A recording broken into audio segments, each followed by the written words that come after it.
कि जैसे हम पहले संसार में तो हमारा जो रोज परस्पर विचार थे, हमारी जो सोच थी, उसमें हमेशा नेगेटिविटी थी। हमेशा ये सोच में थी पता नहीं क्या होने वाला है, कब सही होगा कब नहीं होगा, क्योंकि कोई आशा नहीं था, कोई हमारे पास सच्चाई नहीं थी, कोई सच्चा रास्ता नहीं था, कोई हमारे पास वे नहीं था, कोई परमेश्वर की क्लैरिटी नहीं थी कि वो कौन है, क्योंकि लाखों परमेश्वर है इस दुनिया में।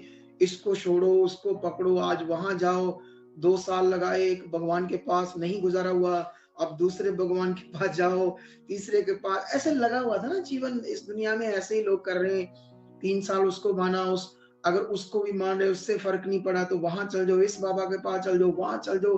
दुनिया में ऐसे कर रहे थे, मैं भी ऐसे कर रहा था, आप भी ऐसे कर रहे थे, लेकिन क्योंकि क्लैरिटी नहीं थी। लेकिन आज जब क्लैरिटी आई तो आपको अपना माइंड सेट करने की जरूरत है, अपने विश्वास को सेट करने की जरूरत है, क्योंकि सबसे बड़ा विषय इस समय वो है हमारा मन, वो है हमारा फेथ, जिसको आप लोगों ने सेट करना। और खुदावंद का आत्मा इन दिनों में मुझे इतनी अगुवाई कर रहा, और मैं अपनी प्रार्थनाओं में आपके लिए भी बड़ा स्ट्रांग हूँ, अपने अंगीकार को लेकर बड़ा स्ट्रांग हूँ। रोज रोज जितने लोग आप इस मिनिस्ट्री के साथ जुड़े हुए, मैं रोज बोल रहा हूँ परमेश्वर ऐसा हो चुका, उनके साथ ऐसा हो चुका है, क्योंकि जो कुछ हम बोल रहे हैं वो पूरा होना है। अब हमने क्योंकि जो हम बोलते हैं, मैं जो मुंह से बोलता हूँ वो परमेश्वर का वचन है, वो परमेश्वर की इच्छा को बोलता हूँ, है ना। जैसे मैं बाइबल में चलता हूँ, आपको परमेश्वर के मन के बारे एक वचन पढ़ाता हूँ। मैं पहले भी 1-2 वचन आपको पढ़ा चुका हूँ, मतलब मुंह से बोल चुका हूँ परमेश्वर का वचन। इस वचन को ध्यान से सुनो, क्या लिखा है देखो। ये वचन हमें मिलता है अफिसियों में, ठीक है। तो अफिसियों 1 अध्याय का 3 में जब आप पढ़ते हो तो ये परमेश्वर का मन है। ऐसे लिखा, हमारे प्रभु यीशु मसीह के परमेश्वर और पिता का धन्यवाद हो कि उसने हमें मसीह में स्वर्गीय स्थानों में सब प्रकार की आत्मिक आशीष दी है। आमेन, हालेलुया। तो यहां पर वचन में लिखा है कि परमेश्वर ने हमें स्वर्गीय स्थानों की सारी आत्मिक आशीषें दी है। ऐसे नहीं परमेश्वर ने कहा मैं दूंगा, उसने अवेलेबल करवा दिया आपके लिए हर चीज को, ठीक है। ऐसा लिखा है। फिर आगे लिखा, जैसा उसने हमें जगत की उत्पत्ति से पहले यीशु मसीह में चुन लिया कि हम निकट प्रेम में पवित्र और निर्दोष हो। आप जानते हो यीशु मसीह में हम चुने गए हैं। यीशु मसीह में चुने जाने का मतलब क्योंकि यीशु मसीह ने हमारे लिए सारे काम को पूरा किया, चाहे हमारे पापों से मुक्ति, चाहे हमें क्षमा का बलिदान, चाहे हमारे उद्धार, चाहे हमारी चंगाई, अच्छा जीवन, बहुतायत का जीवन, ये यीशु मसीह में काम पूरा हुआ है। और यहां पर लिखा,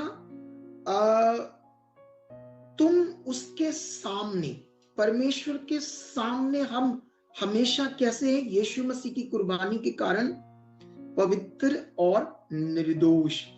कल जब मैं मीटिंग में था तो मैं पूछ रहा था, जब मैं पॉजिटिव प्रचार कर रहा था तो मैंने कहा, अगर आपने मन फिराया मेरी शिक्षा से, तुम्हें समझ आया एक नई बातें, क्योंकि पूरा बाइबल है ना, जो परमेश्वर का बाइबल है, ये हजारों सालों का रिकॉर्ड है। अगर हम पुराना नियम पढ़ते तो बहुत सारी ऐसी बातें हैं जो सिर्फ इजरायलियों के लिए थी, हमारे लिए नहीं थी। दाऊद के जीवन में कुछ पर्सनली जो भी प्रॉब्लम्स क्रिएट हुई, जहां उसको हालातों का सामना करना पड़ा, तो उस समय उसने परमेश्वर के सामने कुछ प्रार्थनाएं की। लेकिन जब हम नए नियम को देखते हैं तो वो प्रार्थना उसने की, उसके हिसाब से थी। लेकिन हम देखते हैं, अच्छा उस जमाने में उसने कैसे कैसे प्रार्थना की। हम जब पढ़ते हैं तो कई बातें उसके जीवन से जो हुआ हमें एक सीखने को मिलता। हाँ, उस समय जो टाइम था उसके लिए ऐसा वर्ड था, लेकिन वो वर्ड हमारे लिए नहीं था ना। लेकिन जो हमारे लिए था हमें उसे विश्वास करना है। यही सबसे मेन पॉइंट है आप लोगों के लिए। अगर बेस्ट जीवन जीना है, अच्छा जीवन जीना है आप लोगों ने, तो यहाँ पर परमेश्वर है ना ऐसे बात कर रहे ना कि अब उसकी जो इच्छा है ना हमारे लिए, उसने सारी स्वर्ग स्थानों की आशीषें आपके लिए रख दी, ये उसकी इच्छा है। अब अगर हम उसके सामने पवित्र और निर्दोष है तो ये उसके कारण है, हमारे कर्मों के कारण नहीं है। हमने कुछ ऐसा अच्छा नहीं किया जैसे हम घमंड कर सके, हाँ मैंने भी कुछ अच्छा किया है तो इसलिए ये ऐसा हो गया। ना, हमने कुछ अच्छा नहीं किया, सारा कुछ परमेश्वर ने किया है, यीशु मसीह ने किया है, हमने तो बस विश्वास किया है और ये उसकी इच्छा हमें समझ आ रही है। अगर हम और पढ़े 5, तो 5 में लिखा, और अपनी इच्छा के भले अभिप्राय के अनुसार हमें अपने लिए पहले से ठहराया कि हम यीशु मसीह के द्वारा उसके लपालक पुत्र हों। ये तो हिंदी में लिखा लपालक पुत्र, बेटे बेटियां बने, ऐसे परमेश्वर ने अपनी इच्छा के भले अभिप्राय को, अना मतलब कहने का मतलब कि परमेश्वर का जो बहुत गुड हार्ट हमारे लिए, पूरी दुनिया के इंसानों के लिए है, वो उसकी बात हो रही है ना। तो ये बहुत पावरफुल पॉइंट है जो यहाँ पर हमें परमेश्वर बता रहे हैं कि मैंने तुम्हारे लिए क्या किया, है ना।